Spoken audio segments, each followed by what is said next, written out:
100 दिन पूरे। अब खबरें विस्तार से।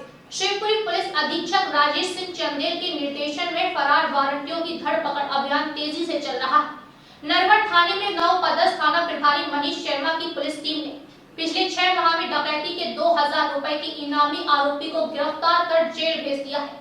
थाना प्रभारी मनीष शर्मा ने जानकारी देते हुए बताया कि 6 माह पहले मोनू ओझा के यहाँ 5 आरोपियों ने डकैती की घटना को अंजाम दिया था, जिसमें 4 आरोपियों को गिरफ्तार किया गया था, लेकिन आरोपी मंटोली राजपूत काफी समय से फरार चल रहा था, जिस पर पुलिस अधीक्षक ने 2000 रुपए का इनाम घोषित किया था। मुखबिर की सूचना पर थाना प्रभारी मनीष शर्मा ने अपनी टीम के साथ आरोपी को गिरफ्तार कर जेल भेज दिया है।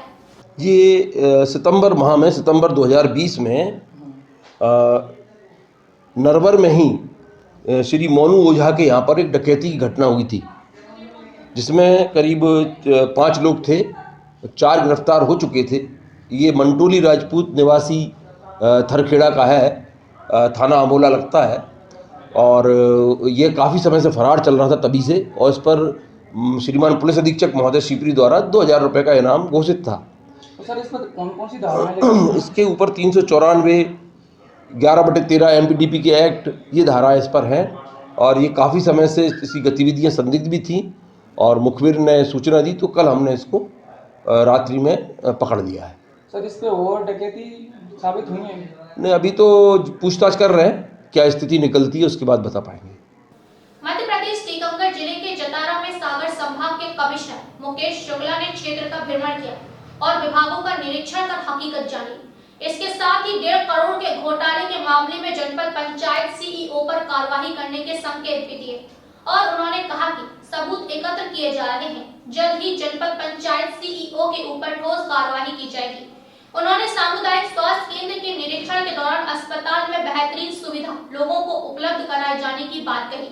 इसके बाद अपने प्रशासनिक अमले के साथ तहसील कार्यालय पहुंचे और एसडीएम कोर्ट तहसील कार्यालय की विभिन्न शाखाओं का निरीक्षण करने के बाद वह जनपद पंचायत जतारा पहुंचे, जहां मनरेगा योजना के लंबित भुगतान की जानकारी ली। इस दौरान कलेक्टर सुभाष कुमार द्विवेदी, जिला पंचायत सीईओ एसके मालवी, संयुक्त कलेक्टर हिमांशु प्रजापति सहित कई अधिकारी कर्मचारी मौजूद रहे। कमिश्नर हूँ मैं, तो निश्चित रूप से मेरी जवाबदारी बनती है कि मैं अपने संभाग के क्षेत्रों का दौरा करूँ, और मैं सभी जिलों में जाता हूँ और मेरे कार्यों की और शासन की कल्याणकारी योजनाओं की समीक्षा करता हूँ। सर जतारा जनपद में 1.5 करोड़ का घोटाला हुआ है, तो टीकमगढ़ कलेक्टर जैसा कि केंद्र सरकार द्वारा लाए गए 3 कृषि कानूनों को लेकर देश भर के किसानों के द्वारा विरोध किया जा रहा है, और लाखों किसान दिल्ली के बॉर्डर पर बैठे सरकार से इन कानूनों को वापस लेने की मांग कर रहे हैं। इसी तारतम्य में मध्य प्रदेश के छतरपुर जिले में भी किसानों के द्वारा अनिश्चितकालीन धरना प्रदर्शन किया जा रहा है, जिसको आज 100 दिन पूरे हो गए हैं, लेकिन प्रदेश सरकार का कोई कार्यकर्ता इनके पास इनकी सुनवाई के लिए नहीं पहुंचा है। और हैरत की बात है कि आंदोलन करने वाले किसानों ने सरकार से टेंट लगाने की परमिशन मांगी थी, जिसका जवाब अब तक सरकार द्वारा नहीं दिया गया। वहीं किसान आंदोलन में बैठे किसानों को आज 100 दिन पूरे हो गए हैं, लेकिन सरकार के कानों में कोई जू तक नहीं लगी है। अनिश्चितकालीन धरने को हमारे 100 दिन पूरे हो गए हैं, और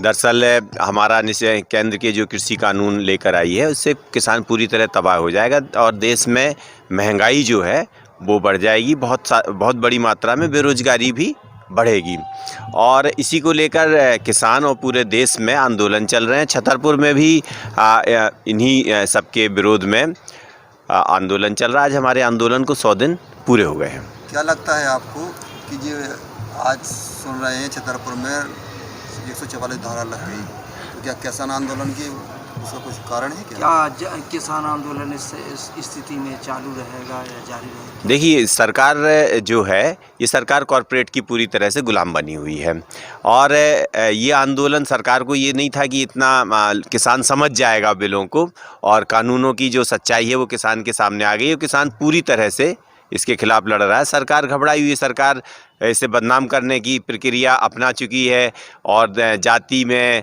और कभी खालिस्तानी बता रही है, कभी कुछ बता रही है, लेकिन सरकार की हर प्रक्रिया फेल हो गई।